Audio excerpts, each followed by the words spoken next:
Matthew chapter 19, verse 3. The Pharisees also came unto him, tempting him, and saying unto him, is it lawful for a man to put away his wife for every cause? So the Pharisees are asking, is it okay for a man to pretty much divorce for any cause or to get rid of their wife or their spouse for any cause? And he answered and said unto them, so Jesus answered and said, have ye not read that he which made them at the beginning made them male and female, and said, for this cause shall a man leave father and mother, and shall cleave to his wife, and they twain shall be one flesh. So this is the key to marriage. The key to marriage is right here. As a man, you leave father and mother. So you, as a man, you cleave to mother and father, as pretty much any child would do. Cleave to your parents, honor your mother and father. But when you get married, you uncleave from them. So this is saying, man, you uncleave from your parents and you cleave to your wife. That is what marriage is. Uncleave from your parents and cleave on to your wife. Right? And that's actually one of the hardest things to do. Why? Because you've been raised by your parents for 18 to something years, and now it's time to uncleave. Now it's time to leave mother and father and cleave onto your wife, who you probably known for, however many years. I knew my wife for about 2, 3 years before we got married, but and that was actually one of the hardest things to do was uncleave from. Actually, it was uncleave from my whole family because I'm actually very, very close to my siblings. I have five siblings, and my whole life was with them and my mom and my grandparents.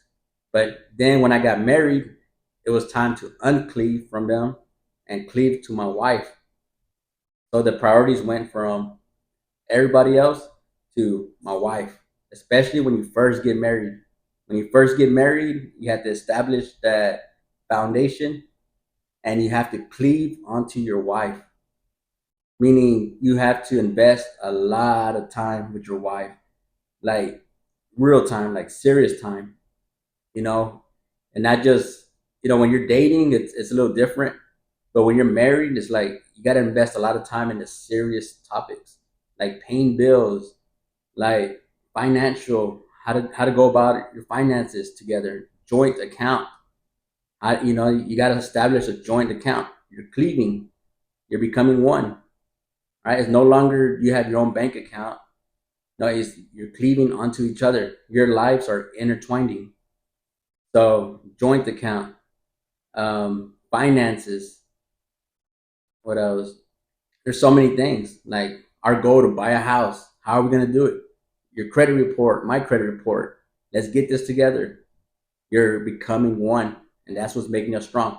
How do we problem solve? I like to problem solve this way. My wife likes to do it this other way. Like, so how are we gonna problem solve? You're coming together. My wife, she likes to, like wait a little bit and problem solve as we go. I like to problem solve instantly. Instantly. I don't like to worry about problems. I want to, like, let's get to the point. Let's talk to who we need to talk to, and let's just, nip it. Let's just, get rid of the problem. And that's how I go about things. Sometimes it's a little too aggressive. It's a little too much. A little too fast. But that's just how I enjoy doing things. And as we got married, hey, I had to meet my wife halfway. Sometimes I had to wait. I had to be a little more patient. I have to just hear her out. Okay, you know what? Let's do it your way this time. Let's just do it your way. And you know what? A lot of the answers to being married is really saying, let's do it your way this time. And I don't mean husband to wife all the time. It's vice versa. You know what? You seem like you know what you're doing. Let's do it your way this time. Okay. And your wife, one day she's like, you know what? Let's do it your way for that. Like, it seems like you know what you're doing. Let's do it your way. That way there's no no, it's my way all the time, no matter what. No. Why? Because you're gonna get stuff wrong as well. And sometimes you want to, all right, let's share the responsibility. Share the responsibility. We did it your way. Hey, everything worked out. Awesome. Everything didn't work out. Okay, well, at least now we know. Next time, let's do it your way. All right. So that's kind of how it goes. That's how I learned about marriage. It was just trial and error, repetition. And I learned that one of the key words when you're married is just saying, let's do it your way this time. Let's do it your way. Let's see how it works out. And I'm not saying let's do it your way and hope that it fails. So next time we do it my way. No, let's do it your way. And if it works, let's just continue doing that. And as a husband, you have a lot of responsibility as it is. And one of the key things was letting go of some of that responsibility, letting your wife manage some of the responsibility, the responsibility of buying cleaning supplies. Like I don't want that responsibility. Like, hey, I let my wife handle that. The responsibility of buying clothes for our children, I don't want that responsibility. I let my wife handle that. That's Let's do it your way. Like, hey, how much did it cost though? But other than that, keep it affordable and let's you take care of that. So that's one of the key things. That's one of the key things in marriage. And I know for my wife, like I try to really, it was really hard for me to have patience, but there's just some things that she puts a lot more thought into that I really don't want to put thought into. Buying clothes for my little girl, I'm a dude. I'm gonna buy Jordans maybe, or I'm gonna buy boy clothes, which I have. I actually have. My wife lets me do it every now and then, but overall, my wife needs to be picking out my daughter's clothes. That's just a smart thing to do. Food in the refrigerator. I give my wife suggestions. Babe, can you please buy this and this, and I would like to try this more. All right. But overall, my wife, she knows what we need. She knows what the kids eat. She knows what's going to be thrown out at the end of the week that nobody ate. Like, so she knows, okay, this is how I'm going to grocery shop. Since nobody eats this, I'm going to stop buying it. Y'all really seem to like this.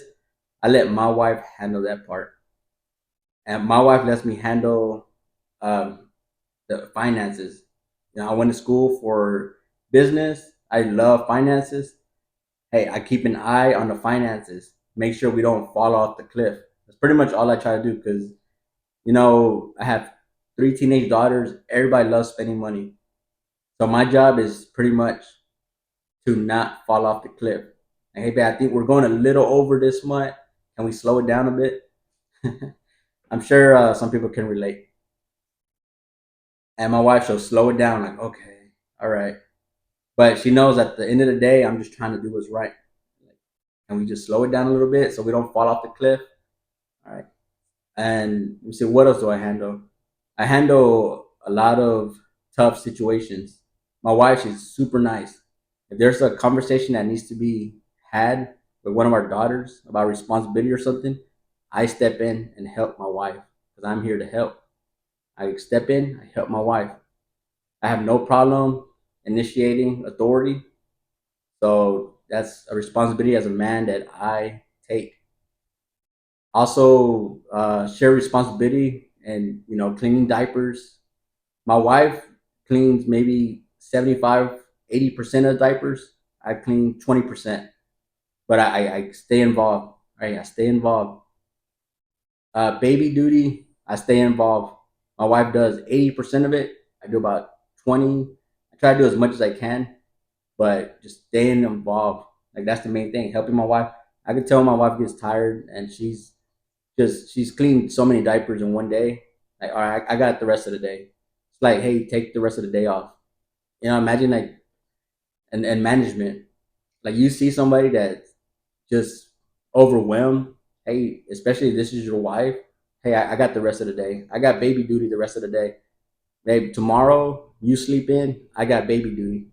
I'm gonna watch the baby all day. I'm gonna take her out if I have to. We're gonna get out of your hair. And you need to refresh your mind before I go back to work. All right. And that as a father, like that is a responsibility. Like, and I'm not saying it's a chore. It shouldn't be a chore. That's your child. Like, I'm just trying to buy about 6 hours, maybe a whole day if I can, for my wife, so she can mentally like just refresh. All right, I'm just gonna keep reading. Um, First chapter. All right, so uh, Matthew chapter 19, verse 5. I'm gonna read this part again. And said, "For this cause shall a man leave father and mother, and shall cleave to his wife, and they twain shall be one flesh." So, husband, wife, one flesh. That is a marriage. Wherefore they are no more twain, but one flesh. What therefore God hath joined together, let not man put asunder. They said unto him, Why did Moses then command to give a writing of divorcement and to put her away? So the Pharisees are trying to outsmart Jesus here. And they're asking, right here it says, Pharisees tempted him, saying, Is it lawful to divorce? Is it lawful to divorce? And Jesus says, It's lawful to come together, husband and wife, come together. And then they ask, So why is there a divorcement decree? Like, if the right thing to do is be married and stay married, why is there a way out? Why is there a written of divorce? So they're trying to outsmart Jesus. Like, wait, hold up, you're contradicting yourself here. And he says here, they said to him, so Moses started the divorcement decree. So it was given by God to Moses to start, hey, if you want to get divorced, you got to write a certificate of divorce. And this is what it says. He said unto them, Moses, because of the hardness of your hearts, suffered you to put away your wives, but from the beginning it was not so. So God did not make it for us to get divorced. He did not make it for us to get divorced. Like, that was not the original plan.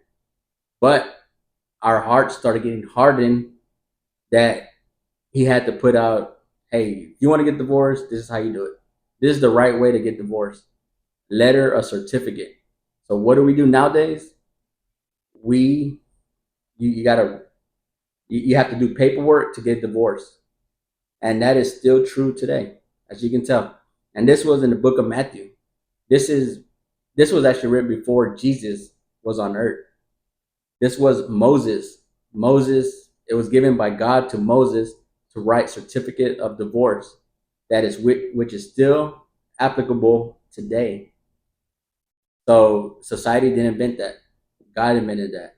God invented certificate of divorce. Why did he invent that? Because of hardness of our hearts. So the key thing here again is harden of the hearts. We cannot harden our hearts. That is not the purpose here. That is not the purpose of life, is to harden our hearts. It's to have our hearts healed, serve God with love and joy. That's what it is. But the more our hearts get hardened, the more we have to divorce, the more we have to do what's not part of God's plan. And that's not good. So here it says, I'm going to read that part again. Moses, because of the hardness of your heart, suffered you to put away your wives, but from the beginning it was not so. But there was no divorce before Moses, but because of the hardening of our hearts, a letter, a certificate of divorce had to be made. 9.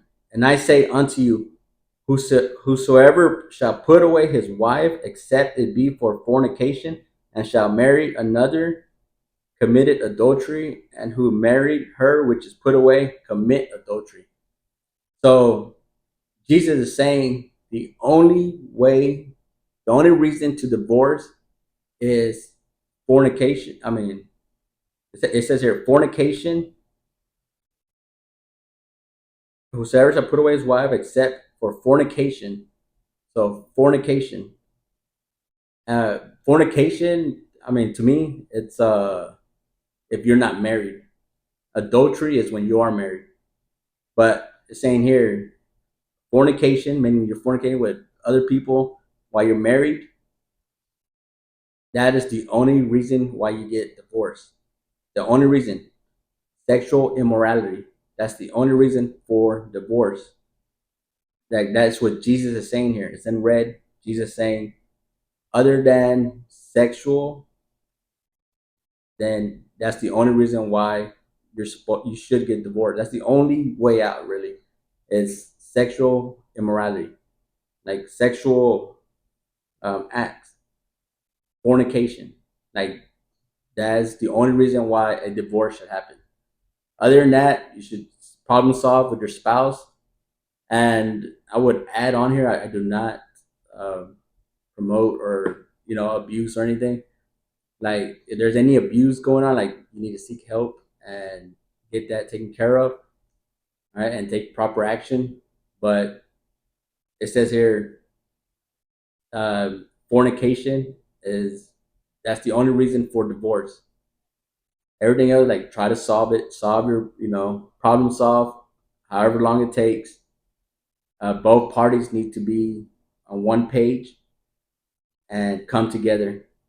And this is a very sensitive topic. It's a very, very sensitive topic because it's very, very common today. It's extremely common. Seems like everybody's divorced. I have 3 daughters. I have 4 daughters. One's a 2 year old, but it's more applicable to the teenagers. These are conversations that I have with them, and I'm installing in their minds. I do not want them getting divorced. I do not want their kids to be affected because of a divorce. So make sure you marry the right person, so a divorce doesn't happen. Because a divorce affects your kids, your generation, and possibly the generation after that. Like, no, stop that, cut the thread, stop the generational curse, and get married, have kids, stay married, have your kids raised by mother, father, the godly way, and have a happy life. You know, like yes, problems are gonna occur, stuff's gonna happen, but stick to the script, stick to the Lord, stick to the Word, right, as much as possible. Right, so that's the key here. Like these generational curses of everybody getting divorced, 3 marriages, on the fourth marriage, like that needs to stop. It needs to stop for the kids' sake. Like every kid's parents are divorced. My parents as well. I have grandparents who have been married for almost 50 or have been married for 50 years now. So at least I was able to see a marriage. That's the key here. Is our kids need to see a marriage. That's the key. Our kids need to see a marriage happening, a marriage daily. Oh, so that's what marriage looks like? Oh, so that's what it's like? Like a good example of marriage. Your kids need to see that, experience it, so that they want the same. If they experience divorce, see infidelity, then that's where they're gonna pretty much gravitate to. Like, oh, that's normal. If they see a married couple that work out their problems and stay together, right? Then that's what they're gonna want, and anything outside of that is gonna be unnormal. Like it's gonna be weird to them, and that's the point here. What is normal to your kids? Is it marriage or is it infidelity? Is it lying and backstabbing and who knows what else? Like, is that normal to them, or is it a marriage where, hey, we might not come together all the time, we might not agree on everything, but we talk, work it out, and we move forward. And they're like okay, a marriage is problem solving together. That's the key. Problem solving together. All right, it's work. It's work. It's gonna take years. Actually, it's gonna take a lifetime. But we want our kids to see it. We want our kids to see a marriage. We want them to experience, and then they're gonna want their kids to experience the same thing they experienced. Like, man, I was raised by my mom and dad, and it was awesome. Like, I'm gonna make sure my kids are raised by a mom and dad. If that's how God intended it to be. Right?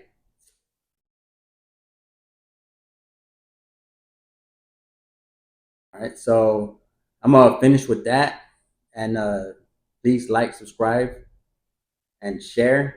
please, as I'm trying to grow the channel, please, thank you very much. God bless y'all, and have a good day. Thank you.